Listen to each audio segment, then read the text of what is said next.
is one of the best people in Oakland. So say hey, Oh, Katie. hello. Yeah, and Oh, okay, cool. Katie, nice to meet you. What's your name? yeah. And you are? Big, nice to meet you. I'm just gonna have my usual. Taco salad. I'll have the taco salad. Yes, the taco that's salad. wonderful. That's right. That's right. That's right. And what's wrong with my brain today? It's Friday. No, it's Saturday. See. Anyway, I'm gonna have the water, the coffee, and the cranberry juice. Got it. Yeah, yeah. Do you guys have Anything for you? Water? Okay. You guys are just having a little meeting over here? No problem. Let's get the menus out of your way, too. Hey, so Thank you, guys. Tell my viewers how you came to run for Oakland City Council District 2. What was your motivation? You know? Well, first of all, I was born and raised here in the city. This is my city. I grew up in District 2, went to Roosevelt Middle School, went to Oakland High School, went to Washington Elementary in North Oakland.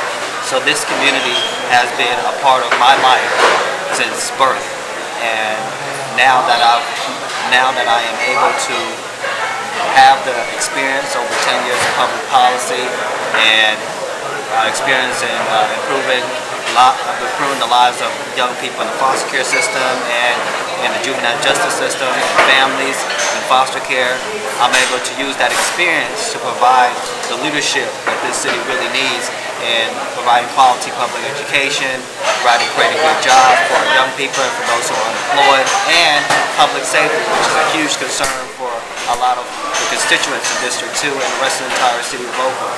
So these issues are Thank you very much. Thanks. Thank you. That's what you were saying. These issues are the major factor that propelled me to run for this seat. And of course, Pat Kerningham has been doing a great job in making sure that our city is doing well locally, in the economy and schools. So we want to continue down the path of prospering our city and making sure that our city is safe for future generations. Do you want to add something to that? Or?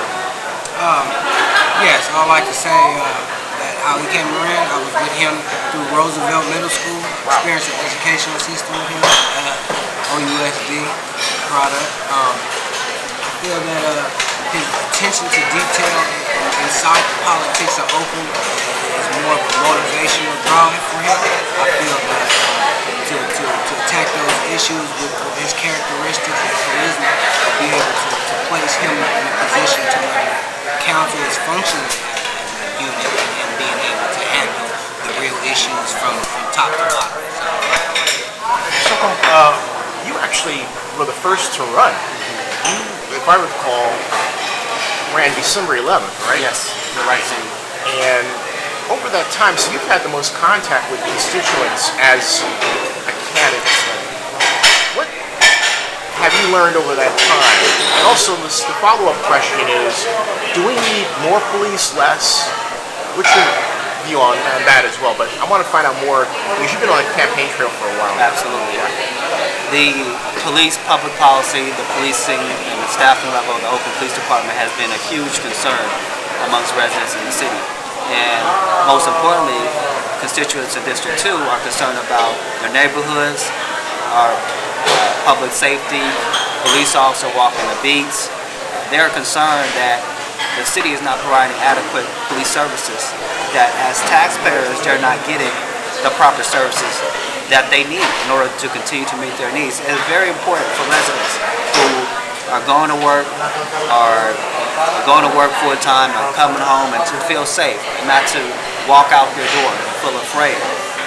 We need to create a sense of partnership with the city. We need to create a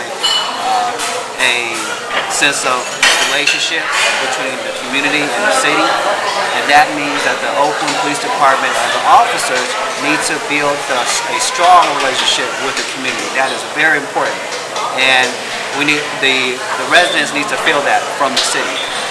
Right now, with the low levels of the staffing at the police department at 621 police officers and in decline, we know that there are a police academy that's coming up that's going to graduate over 70 police officers. But residents cannot wait. They are they're afraid, they're concerned about their public safety and their neighborhoods and for their neighbors. So that's the biggest concern. Do we need more or less police? How do we pay for them? Well, first of all, we have to look at the Measure Y that is going to expire at the end of 2014. This Measure Y initiative has been. Oh, tell my viewers, for those who don't know, what Measure Y is. Measure Y is a community policing plan that is supposed to allocate money to fund the police department, fire department, public safety, and to work together with the community, the public, and the nonprofit agencies to help provide services towards our young people so they can have job opportunities so they're not getting in trouble with the law. So we have worked with the program Ceasefires, has been successful in the police department. Those are the programs that Measure Y is over and has oversight on. What is your view on the current sports team situation? I always ask everybody I talk to this question. How do we retain our sports organizations in your view? The city has been working very closely with Save Oakland Sports. Of course, that organization has been a huge advocate to save the city's sport. The Oakland A's, the Oakland Raiders, and of course the Warriors is looking to move across the bay to San Francisco. So to sustain our sports team, to have Oakland to be the largest city in the West Coast, to have these major sports teams is critical to creating jobs. It's one of the factors of creating jobs, but we need to keep our team here. Is definitely a huge benefit to the city in terms of tourism and other attractions for the city to help our city be one big city, one great city on the map. Do you have a view regarding the expenditure of public funds in that regard for sports? What's your view on spending public money on the retention of teams? Well, we should not spend. It's open-ended. Yeah, well, we should not spend public dollars on the public sports team. That's something that the sports and the city needs Wow. to do. Yeah, look, this is a taco salad, folks. Thanks a lot, Mohammed. You're welcome. Wow, this is a great spring. No, this is fantastic. Thank you. Wow, yeah, this is wow. I'm sorry, go ahead. Well, absolutely not. What you mentioned Operation Ceasefire, and you say it's a successful program, Nick, right? Tell my viewers what Operation Ceasefire is about, because you seem locked into it. Yeah, Ceasefire really brings the community together to address the cause of the issues that Oakland's facing, and most of the problem is coming from our young people not having opportunities, and especially with the dropout rates in the city. And of course, the OUSD is hitting the African American male achievements, and that's a major part of this Operation Ceasefire, is bringing together all of nonprofits, working with our young people to create an opportunity for them. And most importantly, is bringing everybody together in one city and say what's working, what's not working, how can we better improve the situation and improve public safety for our city to address the cause of the issue for our young people to create a safe environment. Now, if there was, let me phrase this another way then. When you go out and look around the district with District 2, how would you describe it? And I always ask this of candidates. I've asked this of Dana and Andrew, and I get different responses. What is District 2 to you? District 2 is the heart of Oakland. District 2 is really the heart of Oakland because you have a huge amount of diversity in District 2. You have Crocker Highlands all the way to Chinatown. You have Clinton Park, which is predominantly Vietnamese American, and of course Chinatown is predominantly Chinese American. You have the Hills, which are people who have been living there for years. So you have this mixture in San Antonio district, right? Yeah, right. So you have a huge pool of great people who love this city and who want to be great for this city. And I think District 2 is a role model, an example for the entire city, what the city is about. And I think District 2 didn't demonstrate that. When San Antonio, they have the annual jazz festival, and you have the East Lake. We're going to continue to build on working together to create the new East Lake Music Festival, which is going to be huge. We're going to attract hundreds of people and musicians there, and it really, you have this influx of great people and great ideas, and that's what really District 2 is all about. What would you say is the, let me phrase that another way. There was a conversation that we've had regarding the Domain Awareness Center. And my view basically is that since I've gotten death threats online a lot, I have no problem with monitoring. But what's your view? You don't have to copy my view, I'm just saying. The DAC to me is a quick fix to the root cause of the problem. We know what the problems are. The problems is public safety. Right. That is the root cause of the problem. And what is public safety? Well, it's young people who are getting into troubles, we are not providing enough opportunities for. We need to look at how we're going to provide the support for young people, and that's what we're trying. Well, that's what we're addressing. We're addressing creating a quality public education, creating a pipeline towards full-time employment with the California Apprenticeship Program and with the Oakland Workforce Investment Board and with the Allen County Workforce Investment Board. We create this partnership to create this pipeline. There's a grant, a $3 million grant from the state right now that OUSD is heading. We support that fully. And we think that is a great way, a great start to create this pipeline and opportunity for our young people. OUSD is the Oakland Unified School District. That's right. Now, you recently spearheaded, correct me if I'm wrong, an effort to get private security in your area? Did I read that incorrectly, or is that? Yeah, there are talks with the NCPC in my district. Right. That they are looking to a couple of private security firms, and that's one of the options that people are looking at right now to help solve some of the neighborhood crime issues.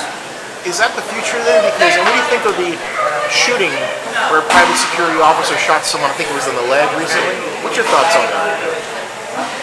And is that our future? That shouldn't be our future because we cannot have private guards acting like private officers. That is not safe for the environment. That could cause further injuries to our residents. So law enforcement officers are highly trained. They have 6-month academy.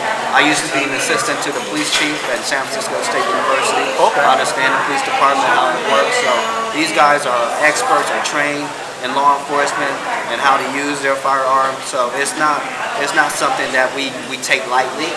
It's very important that when we have private security patrolling our neighborhoods, that they understand that when you use a gun, you're affecting, having a direct effect and causing further harm. And also, I'm going to ask you this, but I'm going to circle back in later videos and ask the other candidates. What's your view regarding our education system? There's a lot of work that needs to be done. And one of course, the California Common Core curricula is being rolled out this year, next year. Our teachers need to prepare for that. I see that we need a city and school partnership, a strong city and school partnership. And to create that, we must address some of the common issues and the common problems that our young people face, and that's effective teaching from our district. So we can keep our young people, our students engaged in academic learning. That's very important. We talked about the dropout rates, which is extremely high. That is a huge problem. Now, you have talked, I think, very professionally about Oakland, but who's Mr. Mao? Who are you? I'm a former foster youth. My mother and father are from Cambodia. Born and raised right in the city, actually in Alta Bates Summit Hospital. What's your birthday? March 26th. Okay. Yeah, this month. Yeah. Yeah. So, Happy birthday. Thank you. Appreciate Yeah. that, Ziddy. Got it. And I was born and raised in the city. I grew up in this city, and I went into the foster care system. My mother actually passed away when I was 9 years old. Sorry. And my father's always had problems, drug and alcohol problems, and She's still with you? no, he's actually been in and out of jail. Wow, And sorry. he's living with friends, so he's really trying to get his life together. But all through my life, I'm sure he's proud of you, though. I'm sure he is. And thank you, thank you. And I entered the foster care system at the age of 12, and because of my father, he would leave me and my siblings home alone, 6 of us. It was was very neglectful of all of us. So that was a huge problem and challenge that I had to face with growing up.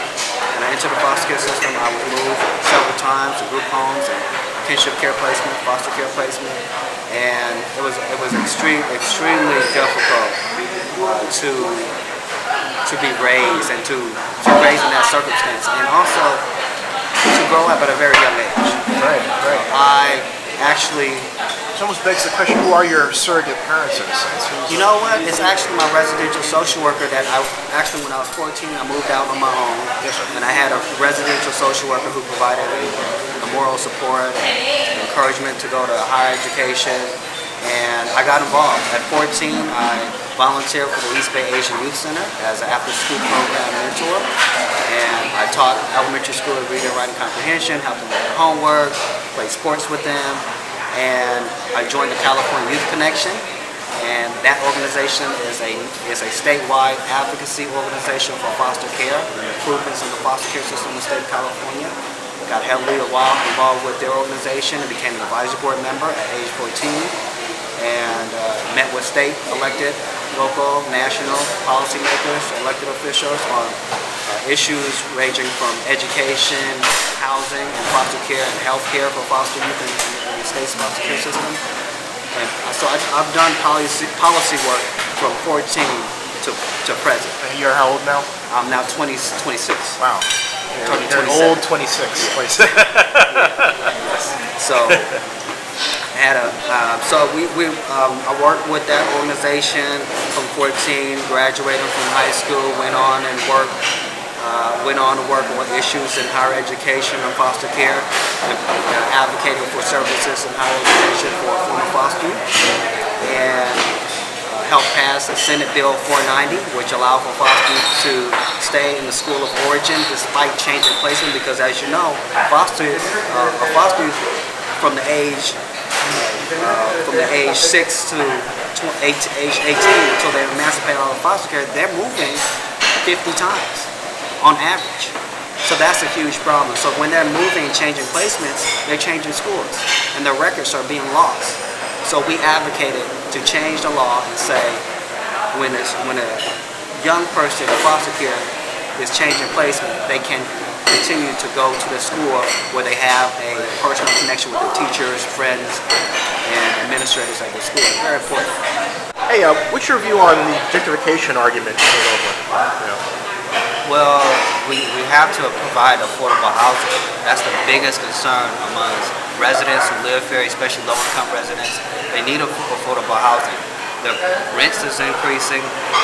We have a dispute with the landlord.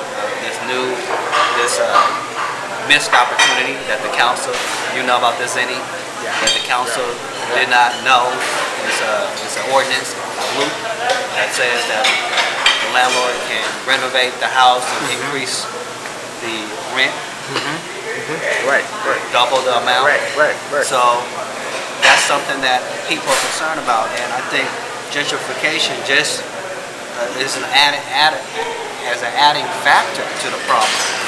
And people need affordable housing. We have a lot of new developments in Oakland that needs to address these issues of affordable housing for people who are low income. Because quite frankly, when you have a family who's working 2 jobs and earning a minimum wage and have to feed a family of 4, they can't do that. They can't do that.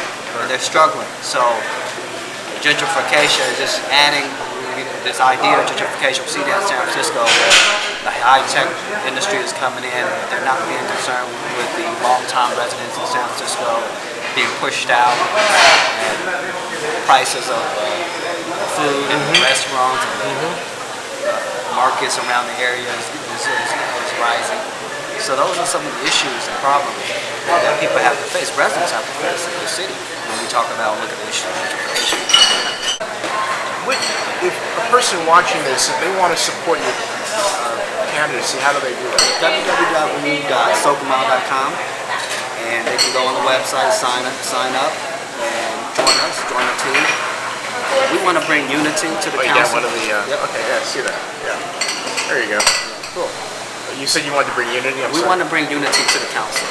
That's what this campaign is about. Okay. We want to create a uniting force to build Oakland together.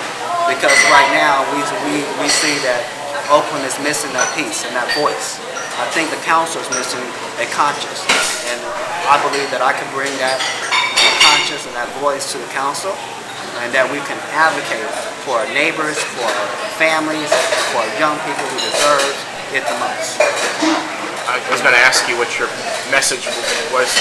Finally, I think you sort of answered that. And I did want to add to that. Yeah, please is do. that Assembly Bill 12 is a landmark bill that I helped pass. I went up to the state capitol. Tell them what Assembly Bill 12 is. Assembly Bill 12 is a bill that extends foster care to the age of 21 and allows for a foster to have reach educational opportunities and to provide full-time employment and provide stable housing for young people. So after they emancipate at the age of 18, they have the option of entering back into foster care, but having a more robust service to provide for them and to give them the resources that they need in order to transition into adulthood. And that's very important for foster youth because everybody knows that you cannot be an adult at age 18. It's very hard. Some people still live with their parents. So past the age of 18, 19, 20, 21, I know some people stay with their parents until 25. So this legislation allows for our foster youth to access those services and to give them the support to transition to a healthy adulthood. Great to meet you, young man. Thank you so much. Thank you, Sandy. Yes, great. Thanks a lot. Thank you, Sandy. Okay, thanks.